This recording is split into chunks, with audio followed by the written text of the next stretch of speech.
Okay, folks, this is the last set of slides for cell organelles and just cell biology in general. This will be due on Friday. It'll be short. It'll be the only thing that you have to watch. And we've actually talked a lot about cell communication because we did the endocrine system. So we talked about cell signaling already. Um, so there's lots of different ways that cells communicate. The example that we see all the time is that yeast cells actually signal towards each other because there's different mating types, and cells can't necessarily, or yeast cells can't necessarily mate with every single other yeast cell out there. So we're talking about like the yeast that lives in bread and things like that. Alpha cells have a receptor for other alpha cells, and then there's another type of cell that will only mate with the other type of cell. They release this like hormone or a mating factor that allows them to communicate before they fuse and they mate and meiosis occurs. When those mating factors are exchanged, the cells fuse and they undergo meiosis with the new combined DNA, which is how we get new organisms. So there's different types of cell communication, and so I would make a list of this in your notes. Local signaling, also known as paracrine signaling, and remember we've talked about this, just involves a cell secreting chemicals that act upon a target cell that is very much nearby.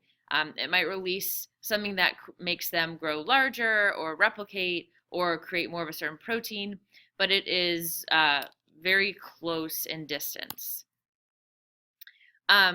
Another type of communication that we see, and this would be considered local or very close, is neurons secreting neurotransmitters. Those two neurons aren't touching each other, but they are communicating using a hormone.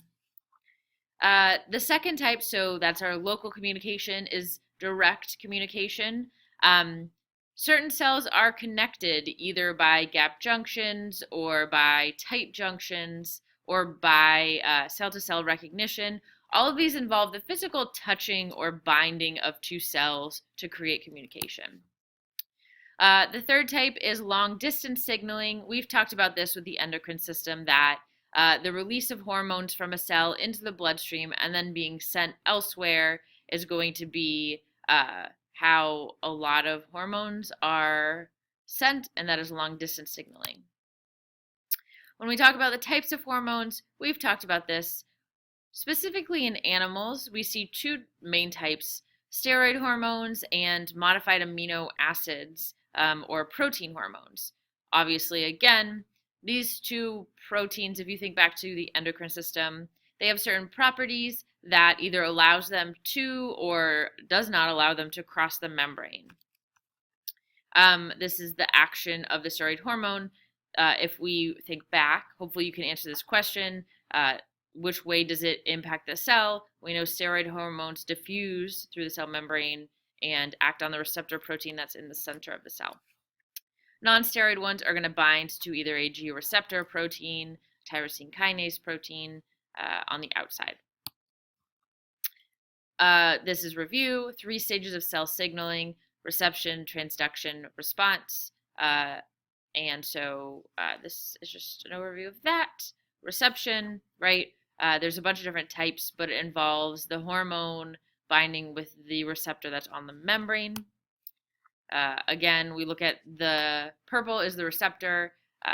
That receptor will change to cause those teal proteins to have actions, which would be the signal transduction pathway. 3 major types. We've talked about this before. Excuse me. G protein linked, tyrosine kinase, and ligand gated. We've talked about these. G protein, they vary, but basically there is a protein, a G protein on the membrane, and then once it binds with that, it sets off a series of secondary messengers inside of the cell. Right, so we look at this. This is a little GIF type situation, basically showing what would happen. So we see the receptor is bound to the hormone. This is taking forever. Binds to the G protein. You get GTP to fuel the energy.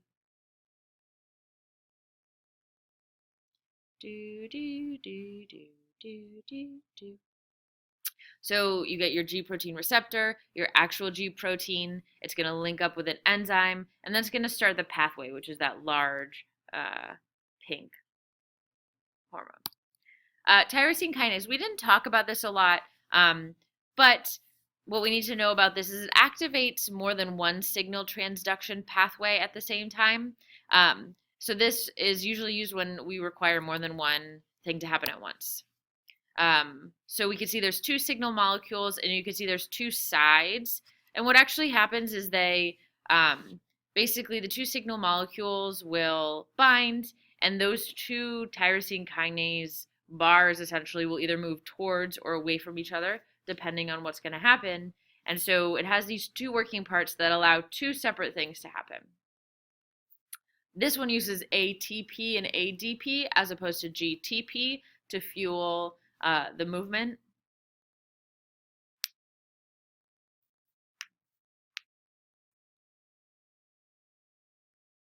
And so again, we see that we can do two separate pathways with this. The last type, ligand-gated, are these like protein pores or any sort of channel that is usually closed, but then we get our signal molecule or our ligand to bind, and it opens it and allows stuff to flow through. Again, a really slow one. Second, messengers. So for each of these, we see that the primary messenger is whatever is in the membrane. And then there's a second messenger. The most common second messengers are cyclic AMP or calcium ions, or we see inositol triphosphate. But basically anything that once it is not embedded in the membrane anymore, that becomes a second messenger. So we see all three of the top things, the receptor, the G protein, adenylyl cyclase, are all in the membrane. Cyclic AMP is the first thing that is not.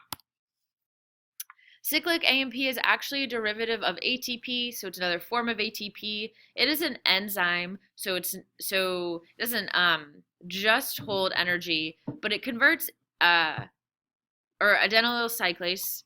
So this little bean-shaped situation actually converts ATP into cyclic AMP, so it's another version of energy that we use. It's just not ATP anymore. This is the same type of situation. We saw this animation before. If you want this animation, ask me and I'll send you the PowerPoint. So when we talk about an example of this in action in biology, most of the time the calcium in the cytosol or in my cell is really low because it's pumped into the endoplasmic reticulum, and it's also pumped outside the cell. When calcium flows really quickly into the cell, it can be used as a second messenger. So similar to cyclic AMP, calcium, right? If we remember back to the neurons, if you're in anatomy and physiology, calcium rushing into the nerve cell is what causes the release of hormones. Again, they act as secondary messengers. What's important here is that we see with the G protein receptor, with my ligand-gated receptor, with my tyrosine kinase. So if you look, there's two on the membrane, one that's near the endoplasmic reticulum. They all use calcium or IP3 as a second messenger. These are going to be your animations. If you want to see them, ask for the link. Other types of communication, so we talked about the receptor part of communication. Transduction happens after, and it's these series of cascading events which amplifies the product. We saw a multiple choice question about this, and what's important here is that every step, the goal is to amplify either the hormone or the impact. Cellular responses. The response is the last part, and so there's different types. We might be activating an enzyme, synthesizing a particular enzyme or protein.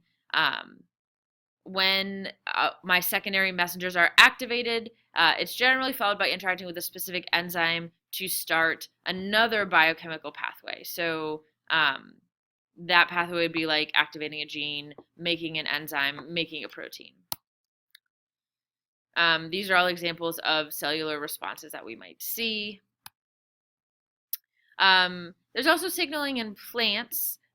We will talk about photosynthesis and respiration next, and this is a good example of how we get the ball rolling for photosynthesis or respiration. And so just know that cell signaling relates to photosynthesis and respiration. We'll talk about that later. There's these things called scaffolding proteins that you should know. They are large relay proteins that will basically bind with multiple proteins, and they can increase the signal transduction efficiency by amplifying it even more by activating multiple proteins when normally only one protein would be activated. And so we see that this happens a lot when we're trying to get a response inside of the cell or to impact multiple receptors within the cell. And so a lot of the time we will see this in steroid hormones. So that's the end of this, the end of cells. Expect to have a quiz on Monday. We will not have a test on this material. We will be moving straight into photosynthesis and respiration, and you will see those slides coming at you probably, hopefully by the end of today, so you can watch them for Monday.